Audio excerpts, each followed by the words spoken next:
네, 은혜로운 찬양에 감사를 드립니다.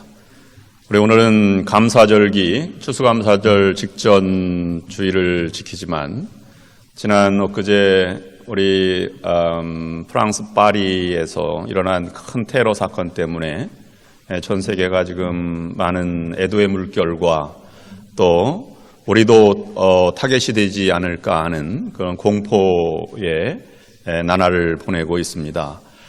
파리에서 일어난 여러 테러 사건들 중에는 동시다발적으로 여러 곳에서 일어났다는 사실과 또 무차별적인 총격을 가했다는 사실, 무고한 젊은 희생자가 많았다는 사실, 그다음에 희생자뿐만 아니라 다친 사람 중에서도 위독한 자가 많이 있다고 하는 사실, 아직도 얼마나 피해가 있는지 밝혀지지 않은 사실들, 이 모든 것들을 우리가 참으로 염려하고 또 불안하게 만들고 있습니다. 이 시간 우리 파리에 있는 테러 사건이 잘 정리되고 세계가 안정이 될 수 있도록 잠깐 기도의 시간을 가졌으면 좋겠습니다. 다 함께 머리를 숙이시고 우리 피아노 반주를 잠깐 해주신 다음에 약 한 1분 동안 간절한 마음으로 희생자들을 위로하고 가족들과 치유받고 있는 자들이 잘 회복될 수 있도록 여러분 간절한 마음으로 기도해 주시기를 바랍니다. 기도하시겠습니다.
하나님 아버지, 또다시 하늘이 무너지는 것 같은 슬픔의 소식을 우리가 접하고 있습니다. 무고한 생명이 희생되었고 또 희생자의 그 아픈 가족들이 남아있고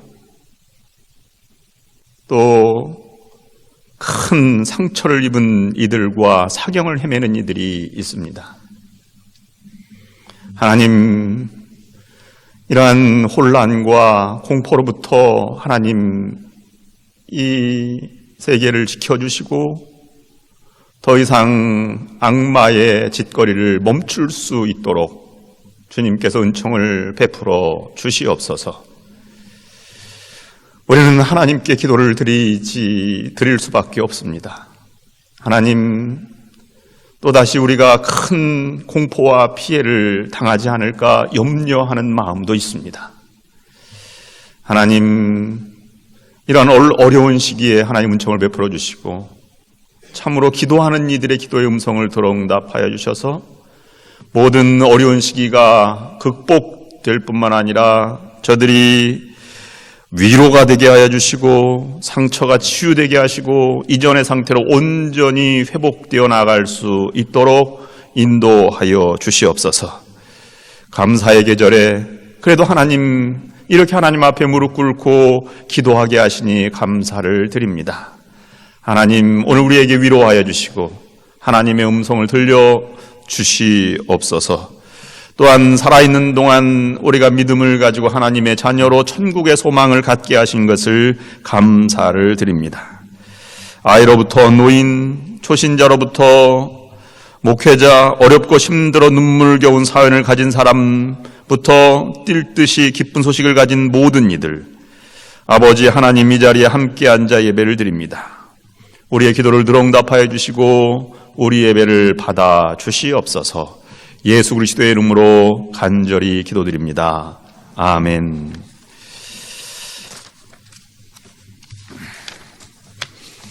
네, 기도에 동참해 주셔서 감사를 드립니다.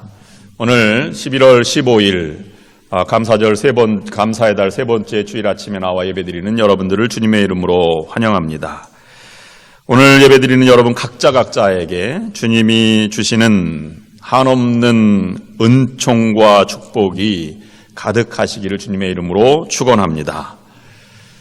오늘 이렇게 우리가 만나게 된 것도 하나님의 은혜입니다. 어떤 사람을 만나느냐가 그만큼 중요합니다. 여러분 학교 다닐 때 배치고사가 끝나고 입학식이나 아니면 한 학년 올라갈 때 옆자리가 누가 앉는가가 상당히 기대된 적이 있습니다. 낯설지만 옆에 앉은 것 때문에 평생 친구가 되기도 합니다. 또 모처럼 만에 기차 여행을 갔는데 옆자리에 앉은 것 때문에 인연이 되어서 평생 같이 살아가는 배우자가 되기도 하는 것을 보면 우리가 만난 것이 하나님의 큰 은혜입니다. 여러분 만남을 위해서 기도해 주시고 주어진 환경을 위해서 기도해야 할 것입니다. 또 차를 타고 갈 때에도 비행기 탈 때에도 우리가 함께 만나는 사람을 위해서 기도해야 할 것입니다. 잘못 만나면 평생 짐이 되고 또 고난이 있게 마련이 아니겠습니까? 옆 사람과 인사를 나누실 때 이렇게 인사하시기를 바랍니다. 우리가 만난 것이 감사합니다. 옆에 앉아주셔서 감사합니다. 두 자리 만난 것이 감사합니다.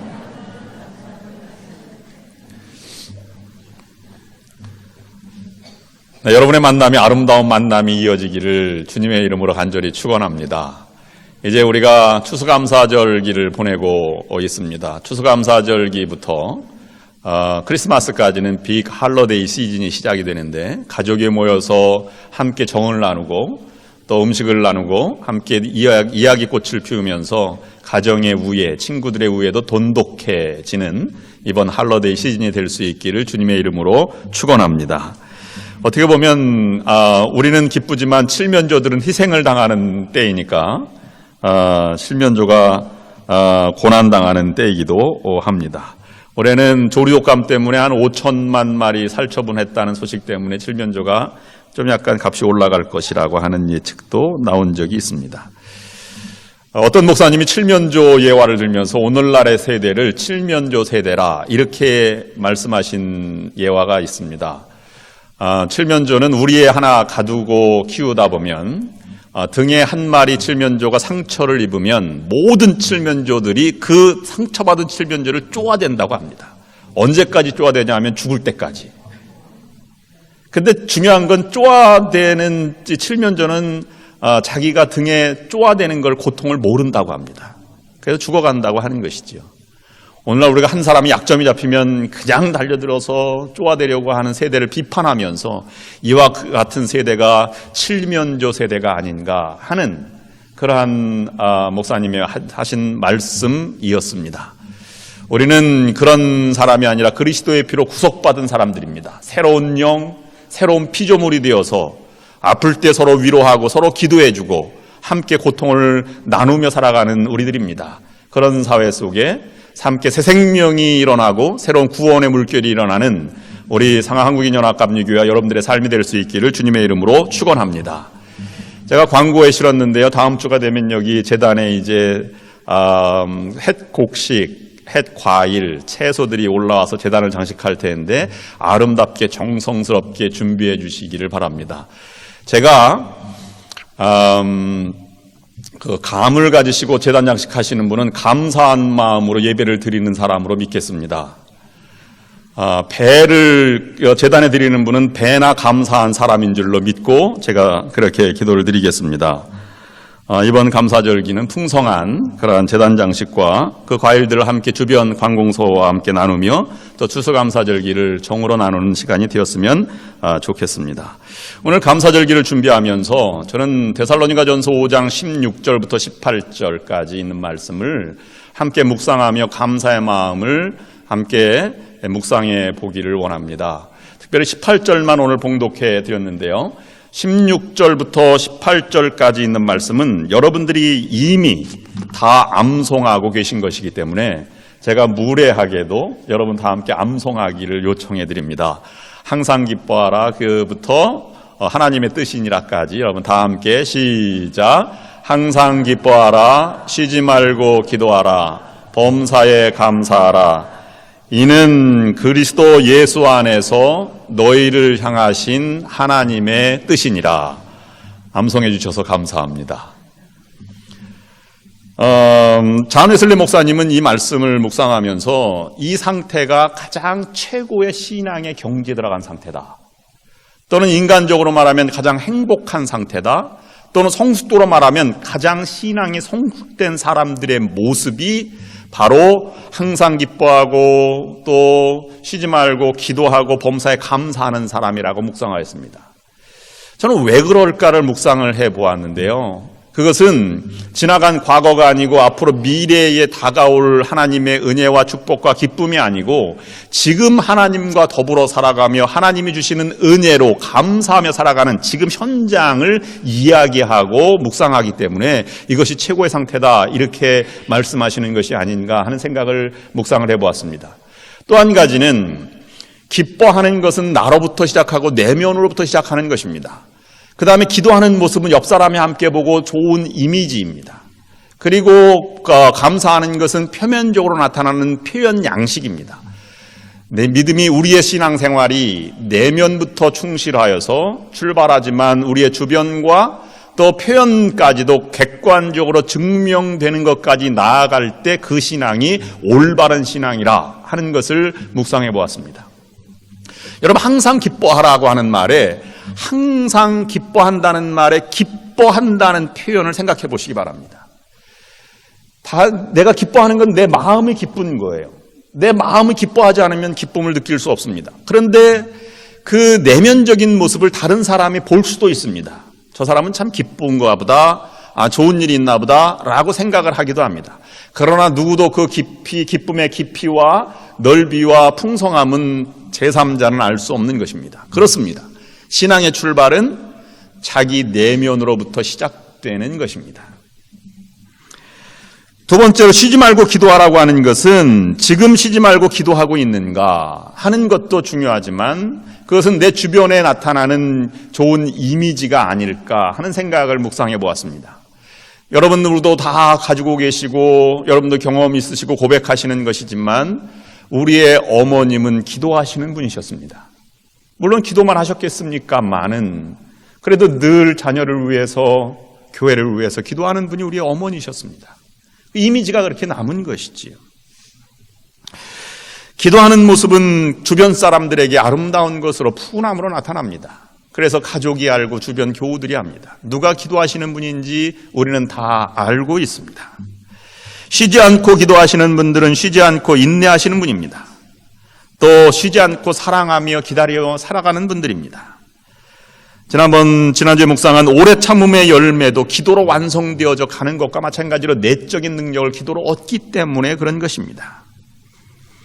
여러분의 신앙이 내면으로부터 시작하지만 주변에 좋은 이미지로 남아서 주변에 좋은 영향력을 끼치는 여러분들의 신앙이 될 수 있기를 원합니다. 세 번째, 범사에 감사라는 말씀은 외적으로 표현된 양식입니다. 표현된, 증명된 객관적인 신앙의 상태를 감사로 항상 감사하는가라는 것으로 우리가 볼 수 있다는 것입니다. 신앙이 온전한 사람은 모든 일을 믿음으로 받아들이고 감사함으로 수용하는 것입니다. 이 범사라고 하는 말은 모두 범자에다가 일사자를 써서 모든 일, 모든 사건, 모든 환경, 모든 상황을 가르쳐 말하고 있는 것입니다. 그 상황에서 감사로 받아들인다고 하는 것은 하나님의 임재, 하나님의 인도하심을 확실히 믿고 지금도 계시다고 하는 것을 고백하는 신앙입니다. 여기에서 이는 너희를 향한 하나님의 뜻이라고 하는 것에 하나님의 뜻이라고 하는 것은 하나님의 소원, 하나님의 바람을 나타나는 것으로 이것은 지켜도 되고 지키지 않아도 되는 것이 아니라 누구나 순종하고 이 상태를 가져야 한다는 것을 우리에게 말씀해 주고 있는 것입니다. 여러분들도 이러한 하나님의 백성이 되어서 늘 최고의 신앙의 상태를 유지하면서 하나님의 풍성한 세계로 하나님 풍성한 세계를 살아가시는 여러분들이 될 수 있기를 주님의 이름으로 축원합니다. 오늘 감사절기 18절을 묵상하고자 하는 것은 사람이 자기 내면적으로 신앙의 구도자이길, 아니면 하나님께 기도하고, 아니면 신앙생활에 베풀어 주신 은혜를 감격해하는 신앙의 내면적인 삶은 누구나 많이 가지고 있습니다. 또 주변 가족들을 향한 희생과 헌신, 기도도 우리는 늘 가지고 있습니다. 근데 그 범주를 벗어나서 객관적으로 증명된, 표현된 그런 표면적으로 나타난 신앙이 부족한 모습이 우리에게 있지 않는가 하는 생각을 해보게 됩니다. 우리가 그만큼 객관적으로 평가해서 나타나지 못하는 이유가 많이 있는데요. 특별히 오늘 18절 말씀에 감사하지 못하는 이유가 있는데, 그것은 저는 몇 가지 이유가 있다고 생각합니다. 먼저는 비교하기 때문에 우리가 객관적으로 신앙을 잘 좀 위축되거나 아니면 좀 왜소하거나 원망하거나 불평으로 나아가지 않는가 하는 생각을 해보게 됩니다. 아담과 하와를 창조할 때 동산 나무에 있는 중앙에 있는 선악을 알게 하는 나무를 이외하고는 다 먹으라고 이렇게 얘기했습니다. 그런데 사단이 꼬인 것은 그의 욕망을 꼬인 것입니다. 욕망이라고 하는 것은 최선을 다하기보다 나은 삶을 위해 노력하지 않고 한 단계 한 단계 올라가는 것보다 껑충껑충 단계를 도약하려고 하는 것이 인간의 욕망인 듯합니다. 그래서 하나님처럼 되려고 하면 저 과일을 먹어라 라고 한 것 때문에 아담과 하와가 그 범죄를 저지르고 맙니다. 이 사단은 계속해서 그런 욕망을 우리를 유혹합니다. 그러니 감사하기보다는, 그것을 표현하기보다는, 상황을 받아들이기보다는 왜 우리는 이런 것밖에 안 될까? 나는 왜 이 모양일까? 저 사람은 왜 저렇게 사는데 내 남편은 왜 저 집 남편과 같지 않은가? 아니면 내 아내는 다른 사람과 아내와 다른가? 내 부모님은 왜 그런가? 이렇게 불평과 원망을 만들어가 죄를 범하게 되는 것이라고 볼 수 있는 것입니다. 그런데 두 번째는 기독교 신앙의 훈련의 문제가 있습니다. 우리는 내면의 기도의 응답을 강조하지만 그것을 송화로 나타내서 세상을 개혁해 나가는 일에는 부족한, 강조하지 않은 모습이 많이 있습니다. 기독교인의 생활 양식, 그렇게 많이 사도 바울이 강조하고 또 로마서에서 강조하는 그런 규범도 만들었는데도 불구하고 오늘날 그것이 잘 퇴색되어져 가고 있는 것은 내면적인 신앙을 너무 강조한 것이 그런 것이 아닌가 하는 것입니다.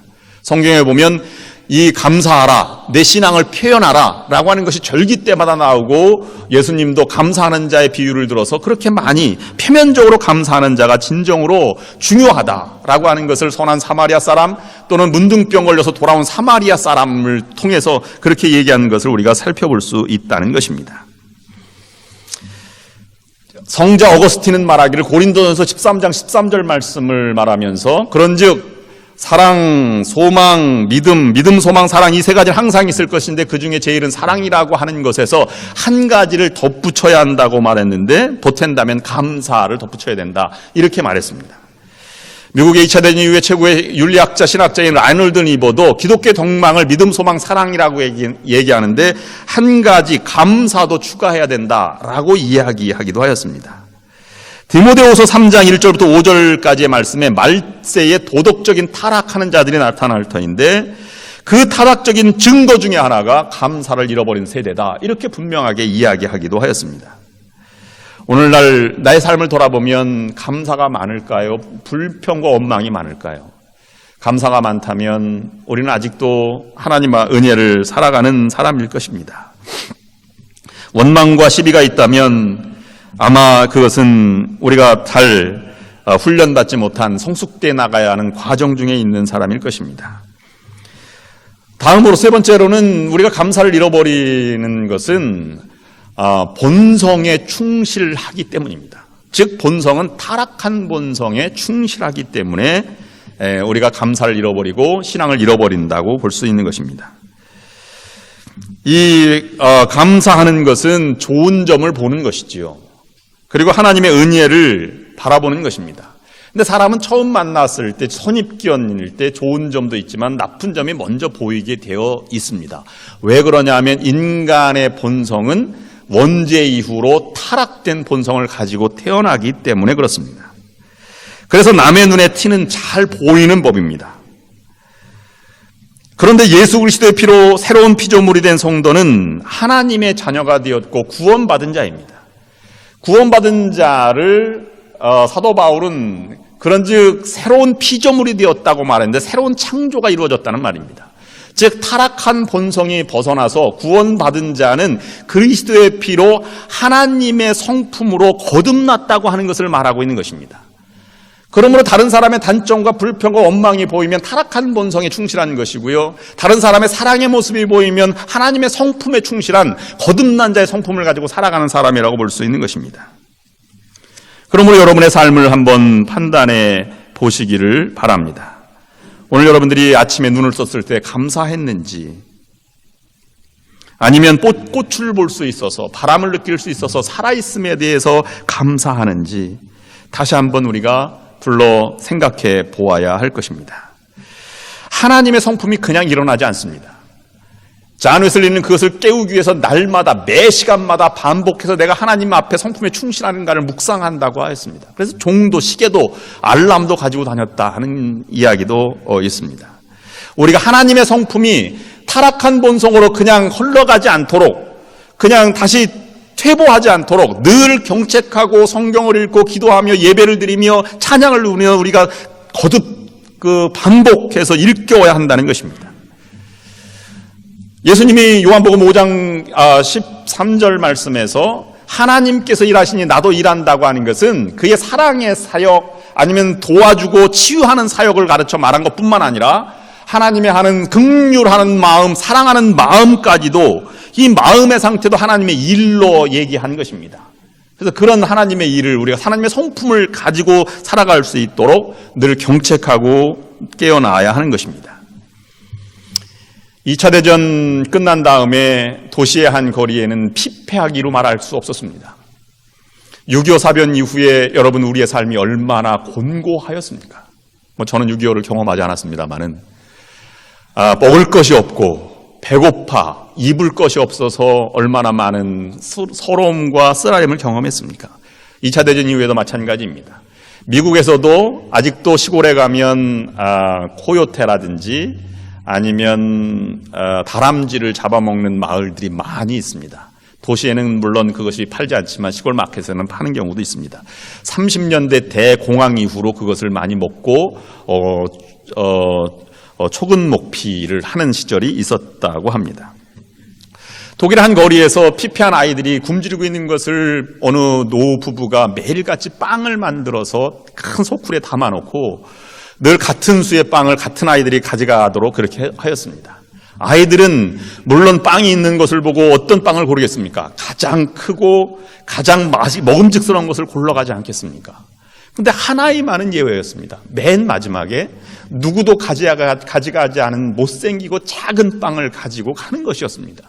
갈 때마다 늘 이렇게 인사를 하였습니다. 할머니, 할아버지 감사합니다. 이렇게 인사를 하였습니다.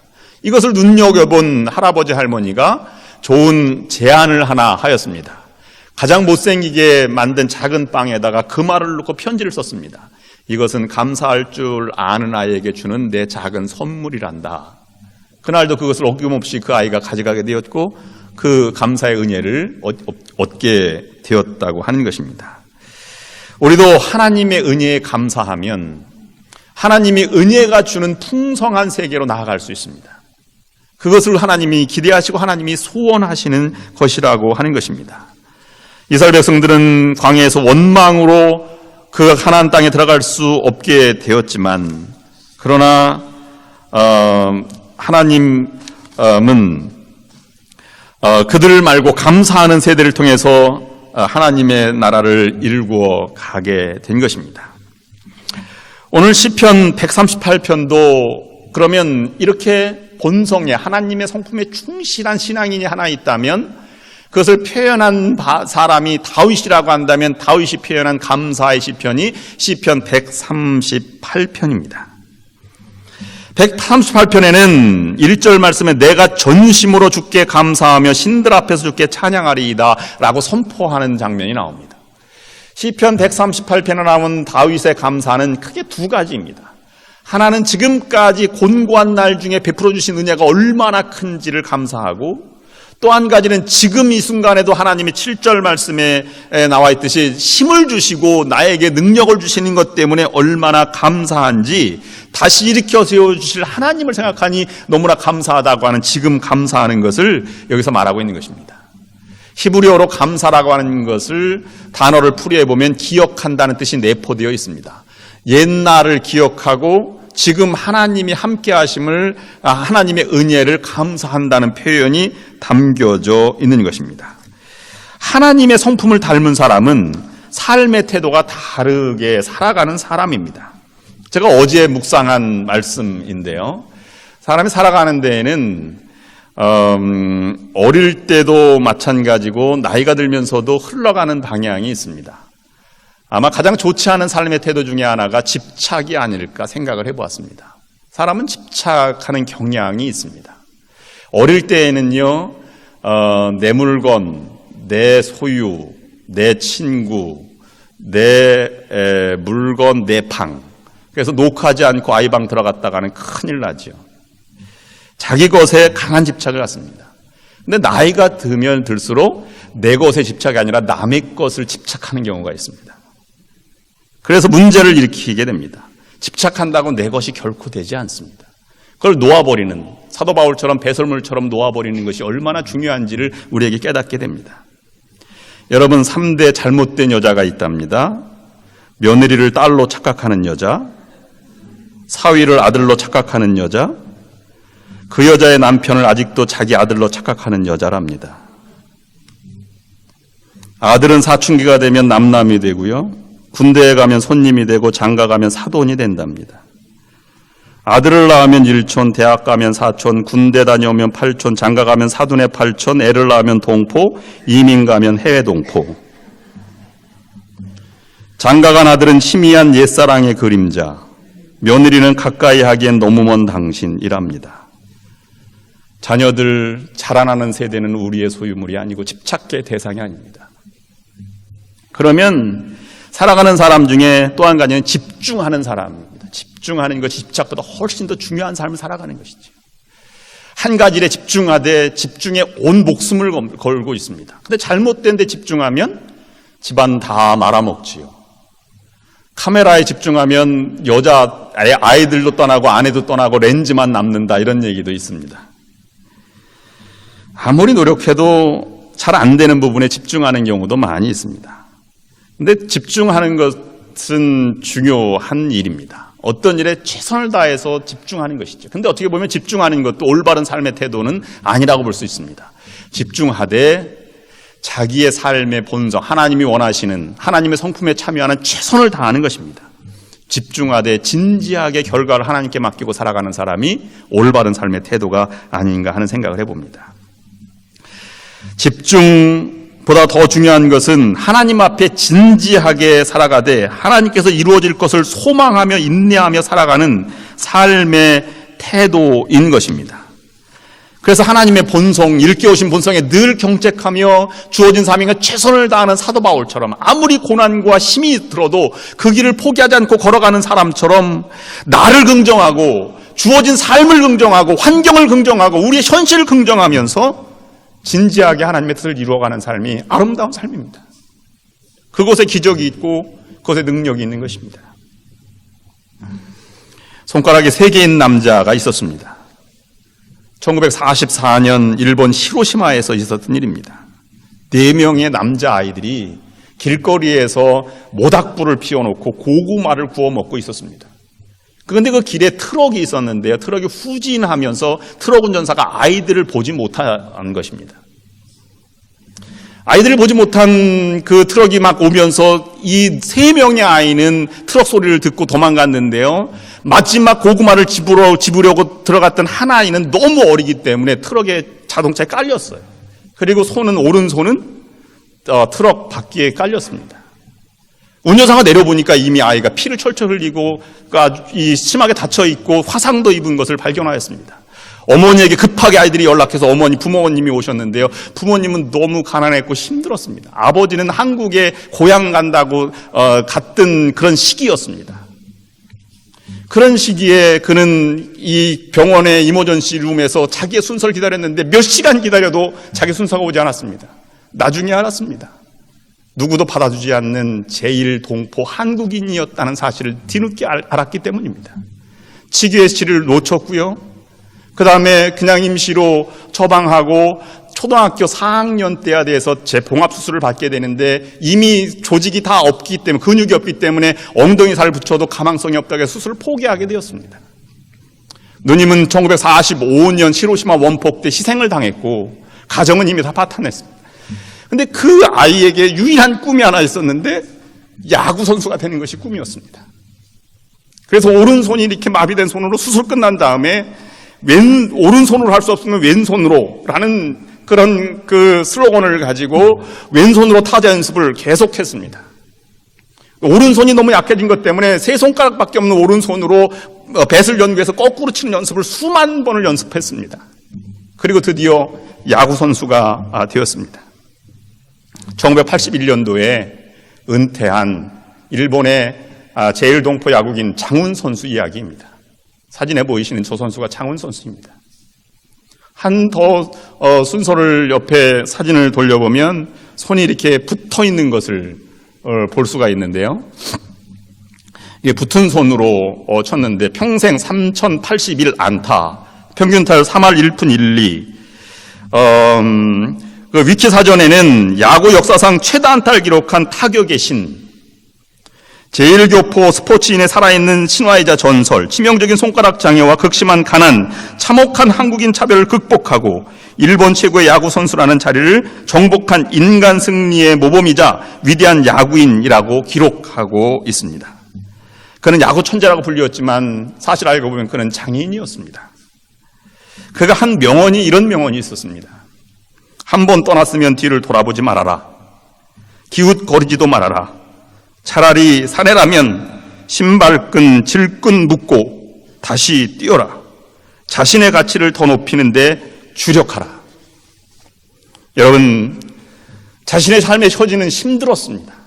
그러나 집착을 뛰어넘었습니다. 집착보다는 집중하였고요. 집중보다는 더 진지하게 자기의 삶을 받아들인 사람의 모형이었습니다.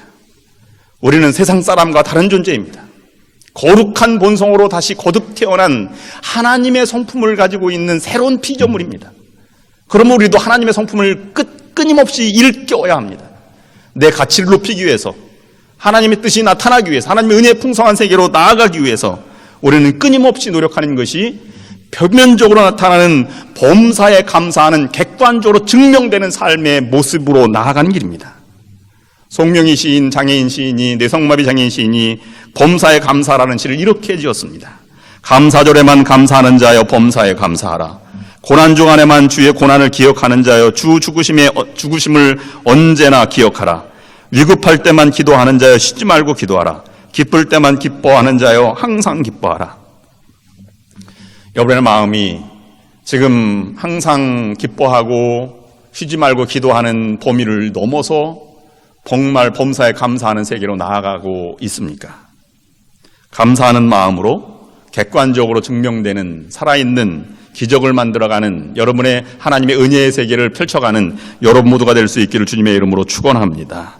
기도하시겠습니다. 하나님 아버지, 우리의 신앙이 나의 마음을 넘어 차고 넘쳐 또 기도의 자리로 나아가게 하시고 또 우리의 주변에 좋은 이미지, 영향을 끼치는 자로 남게 될 뿐만 아니라 정말로 감사하는 자가 되어서 그것을 표현하고 또 그것으로 객관적으로 증명된 믿음으로 나아갈 수 있도록 인도하여 주시옵소서. 다음 주일에 감사절기를 드립니다. 우리의 삶을 드려 우리의 정성을 담아 하나님 앞에 진정한 감사 예배를 드릴 수 있도록 인도하여 주시옵소서. 예수님의 이름으로 간절히 기도드립니다.